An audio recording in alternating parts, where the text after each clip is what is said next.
बेटे का एनकाउंटर। ये बड़ी खबर, माफिया अतीक अहमद के बेटे का एनकाउंटर हुआ है। ये बड़ी जानकारी सामने आ रही है। जिस तरीके से लगातार ये पूरा मामला और पुलिस जो है अतीक अहमद के बेटे को लेकर लगातार तलाश कर रही थी, छानबीन कर रही थी।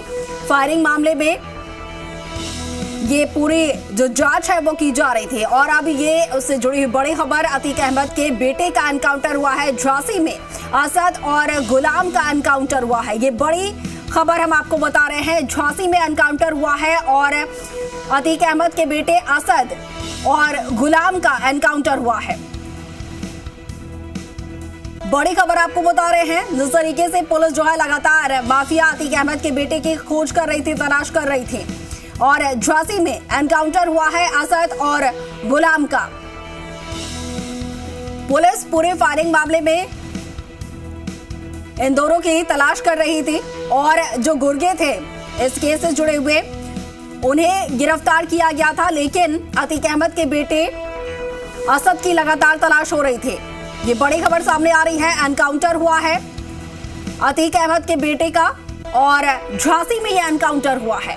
असद और गुलाम का एनकाउंटर हुआ है और क्या कुछ यहाँ पर फिलहाल अपडेट है वो भी हम आपको लगातार देते रहेंगे। लेकिन इस वक्त की बड़ी खबर सामने आ रही है। झांसी में एनकाउंटर हुआ है। गैंगस्टर अतीक अहमद के बेटे का लगातार पुलिस की तरफ से तलाश उसकी की जा रही थी, हर जगह दबिश दी जा रही थी और पुलिस इस पूरे मामले को लेकर छानबीन यहां पर कर रही थी। यूपी एसटीएफ की तरफ से इस एनकाउंटर को अंजाम दिया गया है। अतीक अहमद के बेटे का एनकाउंटर हुआ है। असद और गुलाम का एनकाउंटर हुआ है। दोनों के पास से विदेशी हथियार जो है वो बरामद हुए। और हुआ वही है, देखिए 2 लोगों का एनकाउंटर हो गया और इस पर परिवार के जो सदस्य हैं, खासतौर पर जो उनकी पत्नी है उमेशपाल की, वो इसके भीतर मौजूद है और मीडिया का जमावड़ा यहाँ पर लगा हुआ है। और जैसे ही वो सामने निकल कर आएंगी, सबसे पहली प्रतिक्रिया हम अपने दर्शकों को देंगे। लेकिन बता दें कि उमेशपाल के घर की हलचलें लगातार बढ़ती जा रही हैं। उमेशपाल की मां ने भी कहा था कि इसमें शामिल, हत्याकांड में शामिल जितने भी दोषी हैं उन सभी का एनकाउंटर होना चाहिए या फिर उनको फांसी की सजा होनी चाहिए। लेकिन अब जो है इसकी शुरुआत हो गई है और 2 लोगों का एनकाउंटर यहां पर परिवार को थोड़ी राहत जरूर दे सकता है। लेकिन ये देखना होगा, इंतजार करना होगा कि आखिर परिवार के लोग क्या बोलते हैं। और हम अभी आपको उमेशपाल के घर के बिल्कुल बाहर तस्वीरें दिखा रहे हैं। यहां पर भारी हुजूम मीडिया का लगा हुआ है, पुलिस के जवानों की तैनाती की गई है और अब महज इंतजार किया जा रहा है उस वक्त का जब उमेशपाल की पत्नी और उनकी मां सामने निकल कर आएंगी और ये बताएंगी कि आखिर जो उनकी इच्छा थी अब वो पूरी होती हुई नजर आ रही थी। इसको लेकर उन्होंने गुहार भी लगाई थी सरकार से और कहा था कि उन्हें न्याय और कानून पर पूरा भरोसा है। लेकिन यह भी कहा था कि परिवार को न्याय तभी मिलेगा जब अतीक और उसके गुर्गों को और उस जो हत्याकांड है उसमें शामिल लोगों को कम से कम फांसी की सजा होगी या फिर उनका एनकाउंटर होगा। और एनकाउंटर की एक बार शुरुआत हो चुकी है और उमेशपाल के घर की हलचलें बढ़ चुकी हैं। लेकिन अब इंतजार किया जा रहा है उमेशपाल की पत्नी के प्रतिक्रिया की कि आखिर अब उनकी प्रतिक्रिया क्या होती है। और हम भी इंतजार कर रहे हैं अनुज, जैसे ही पत्नी की तरफ से किसी भी तरह की कोई प्रतिक्रिया आती है सबसे पहले अपने दर्शकों को बताने की कोशिश करेंगे। लेकिन अब जो इच्छा है परिवार की वो पूरी होती हुई नजर आ रही है। बिल्कुल बिल्कुल, हमारे सहयोगी लखनऊ से हमारे साथ लाइव जुड़े हैं। जिस तरीके से जानकारी वो दे रहे हैं, उमेशपाल जो हैं उनके घर के बाहर मौजूद हैं। जिस तरीके से उनकी पत्नी और मां की तरफ से लगातार इस मामले को लेकर मांग की जा रही थी। उमेशपाल हत्याकांड को लेकर उनकी यही मांग थी कि जितने भी आरोपी हैं उन्हें फांसी की सजा दी जाए, उनका खात्मा कर दिया जाए। तो उसी को लेकर अब क्या कुछ रिएक्शन जो है वो सामने आता है, क्योंकि जो उमेशपाल अपहरण केस में अतीक अहमद को जो है उम्र कैद की सजा हुई थी, इसके साथ ही उसके बाद उनका यही कहना था कि जितने भी आरोपी हैं उन्हें उम्र कैद की सजा नहीं बल्कि फांसी दी जाए, उनका खात्मा हो। और ऐसे में ये खबर बड़ी यहाँ पर सामने आई है जहां पर झांसी में एनकाउंटर हुआ है और अतीक अहमद के बेटे का यह एनकाउंटर हुआ है। बताया जा रहा है कि असद का और गुलाम का एनकाउंटर हुआ है झांसी में। ऐसे में कहीं ना कहीं जो उमेशपाल के परिजन हैं, उनकी पत्नी और उनकी मां जिस तरीके से लगातार इच्छा यहां पर अपनी जता रही थी, जो भी आरोपी हैं उनके खात्मे की मांग, उनकी तरफ से फांसी की मांग की जा रही थी। तो कहीं ना कहीं परिजनों को यहां पर राहत मिलती हुई नजर आ रही है। पुलिस की तरफ से सख्त एक्शन लिया जा रहा है।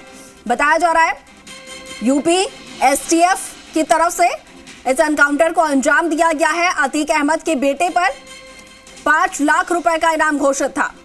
इसका एनकाउंटर हुआ है। असद और गुलाम का एनकाउंटर, ये बड़ी खबर इस पूरे मामले पे। अतीक अहमद के बेटे का एनकाउंटर हो गया है। लगातार पुलिस इस पूरे मामले से जुड़े हुए हर एक पहलू पर जांच और हर एक आरोपी की तलाश में जुटी हुई थी। जितने भी गुर्गे थे जो यहां पर शूटर्स ऐसे पूरे हत्याकांड में शामिल थे, उनकी लगातार तलाश की जा रही थी।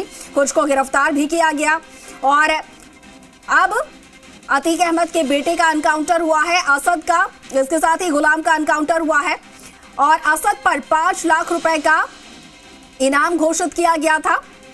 लगातार उसकी तलाश की जा रही थी और अब झांसी में जाकर बताया जा रहा है कि उसका एनकाउंटर हुआ है। 5 लाख रुपए का इनाम उस पर घोषित है। इसके पास साथ ही आपको बता दें कि असद और गुलाम के पास से कुछ विदेशी हथियार भी बरामद किए गए हैं। यूपी एसटीएफ ने एनकाउंटर को अंजाम दिया है। पूरे मामले को लेकर यूपी पुलिस, यूपी एसटीएफ जो है बेहद एक्शन मोड में यहां पर शुरुआत से ही नजर आ रही थी और ऐसे में यह एनकाउंटर की जो खबर है कहीं ना कहीं उमेश पाल के परिजनों के लिए, परिवार के लिए राहत भरी खबर है।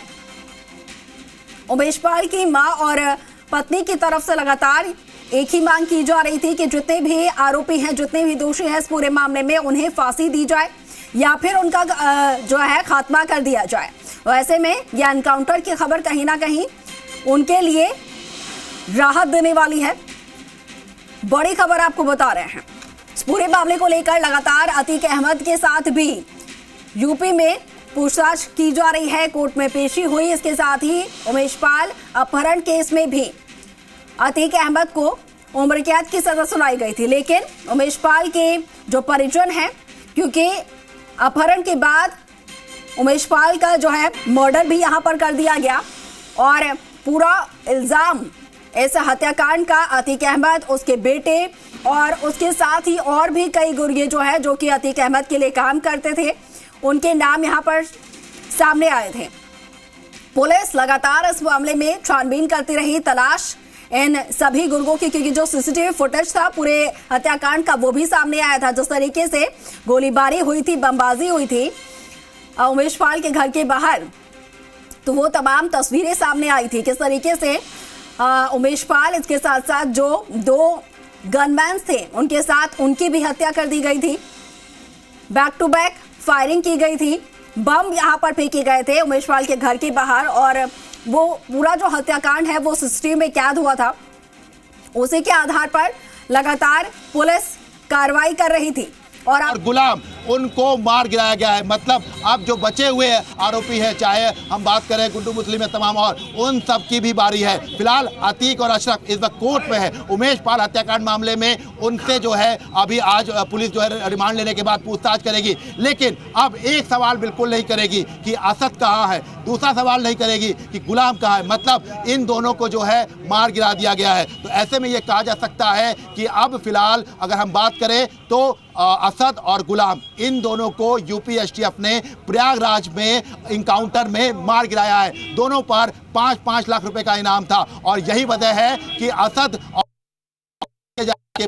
जो प्रयागराज की जनता है वो भी एक राहत का सांस ले रही है, क्योंकि जिस तरह से असद को लॉन्च किया गया था, सरेआम उमेश पाल की गोली मारवा के हत्या की गई थी, उसके बाद से सवाल यही खड़ा हो रहा था कि क्या अतीक अहमद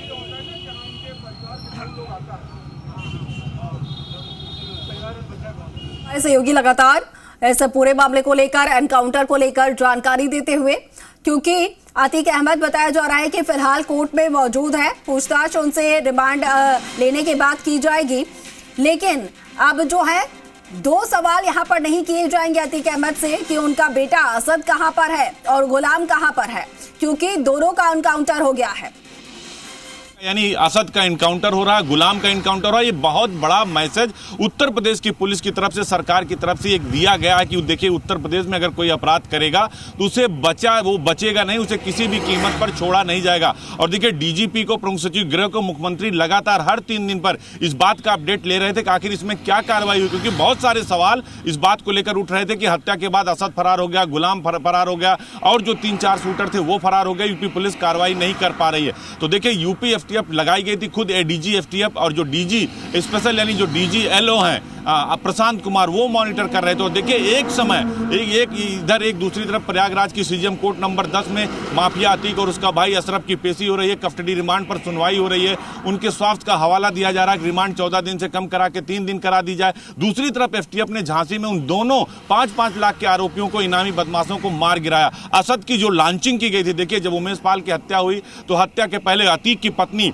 शाहिस्ता परवीन ने अशरफ के साथ, जो बरेली जेल में बंद था, पूरी घटना की प्लानिंग की। उसके बाद जब हत्या हुई तो हत्या की जो लीड हुई वो असद ने की थी। असद के पास ये भी कहा जा रहा है कि 47 भी थी, लेकिन उसकी कॉक जो लॉक हो गई थी, उसका लॉक हो गया था, जिसकी वजह से AK-47 उमेश पाल के हत्याकांड में नहीं चल पाया था। तो फिर वो पिस्टल को चार्ज करते हुए, कॉक करते हुए बाहर निकला था। तो हत्या के समय पूरी जो लीडिंग थी, जो पूरी जो प्लानिंग थी, हत्या को अंजाम दिया गया, वो असद था। असद के साथ गुलाम था। हत्या के बाद की जो पूरी प्लानिंग थी, उसकी बहन आयशा नूरी, बहनोई इखलाक, यानी पूरी की पूरी जो चैन है माफिया की, उस पर यूपी पुलिस लगातार काम कर रही थी। और देखिए दिल्ली से जो दिल्ली स्पेशल सेल ने जो 3 आरोपियों की गिरफ्तारी की थी, वो अहम कड़ी थी असद तक पहुंचने की, गुलाम तक पहुंचने की, उनकी लोकेशन तक पहुंचने की। और देखिए यूपी पुलिस, यूपी एफटीएफ को कामयाबी मिली। मैंने पहले भी कहा, विमल सिंह एक ऐसा व्यक्ति है जो पूरी नौकरी लगभग एफटीएफ में काट चुका है। कुछ दिन यूपी पुलिस में रहते हैं, फिर वो एफटीएफ में चले जाते हैं, क्योंकि ददुआ से लेकर, घनश्याम से लेकर, ठोकिया से लेकर कई सारे जो बड़े ऑपरेशन हुए पश्चिमी उत्तर प्रदेश में हुए हो, भूरा का इनकाउंटर हुआ हो, या फिर जो बांदा का क्षेत्र है, बीहड़ का क्षेत्र है, वहाँ एक तरह से एक्सपर्टीज है, एक्सपर्ट है विमल सिंह। उनको एसीपी थे और नोएडा में, उनको वापस एफटीएफ में बुलाया गया। और देखिए पूरी कार्रवाई को लीड किया विमल सिंह ने और जो डीसीपी शिवेंदु है। और देखिए असद को मार गिराया गया है। तो ये एक बहुत बड़ा मैसेज है और माफिया एंड कंपनी को एक बहुत बड़ा मैसेज ये भी क्रिएट किया जा रहा है। देखिए भाई, अगर आप इसमें इन्वॉल्व होंगे, अगर आप शामिल होंगे, कानून को चुनौती देंगे। उत्तर प्रदेश में ग्लोबल इन्वेस्टर समिट हो रहा है, पूरी दुनिया के इन्वेस्टर आ रहे हैं, और अगर आप अपराध कर रहे हो, खुलेआम जिस तरह से उमेश पाल की हत्या हुई थी, वो पूरी सरकार और पुलिस को चुनौती थी, जिसका जवाब देखिए पुलिस ने पहले उस्मान और अरबाज का इनकाउंटर किया और अब असद और गुलाम का, यानी 4 लोगों का इनकाउंटर अब तक इस मामले में हो चुका है। माफिया अतीक और उसका भाई अशरफ, उसकी पेशी चल रही, तो उसकी कस्टडी रिमांड है, उनसे भी पूछताछ की जाएगी। तो एक बहुत बड़ा तरीके से कहा जाए कि उत्तर प्रदेश सरकार ने, उत्तर प्रदेश पुलिस ने यह बता दिया है कि आप उत्तर प्रदेश में रहकर आप अपराध करेंगे तो किसी भी सूरत में आप बच नहीं सकते। बिल्कुल, हमारे सहयोगी लगातार इस पूरे मामले को लेकर जानकारी हमारे से साझा कर रहे हैं। अतीक अहमद के बेटे असद का एनकाउंटर हो गया है, 5 लाख रुपए का इनाम घोषित था और पुलिस ने ढेर कर दिया है। इसके साथ ही शूटर गुलाम का भी एनकाउंटर हुआ है।